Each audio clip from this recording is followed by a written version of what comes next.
2025-жылдын 8-август күнү Коргоо министрлигинин 36-806 аскер бөлүгүнүн түзүлгөндүгүнүн 15 жылдыгы белгиленди. Иш-чарага куралдуу күчтөрүнүн Түштүк Батыш оперативдүү кол башчылыгынын кол башчысынын орун басары, куралдуу күчтөрдүн ардагерлери жана аскер бөлүктүн өздүк курамы катышты.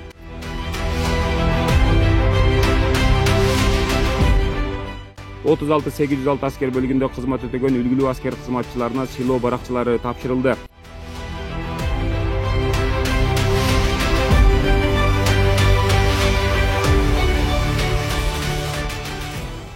Ошондой эле аскер бөлүктүн түзүлгөн күнүнө карата уюштурулган спорттун волейбол жана футбол боюнча түрлөрүнөн жеңүүчү аталган аскер бөлүктөрдүн командаларына сыйлыктар тапшырылды.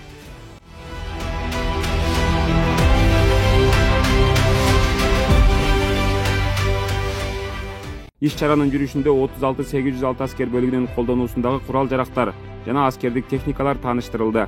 Андан сырткары аскер кызматчылары жана жоокерлер тарабынан даярдалган саптык даярдык жана тактикалык эпизоддор көрсөтүлдү. Негизги жамбаштын колунуу менен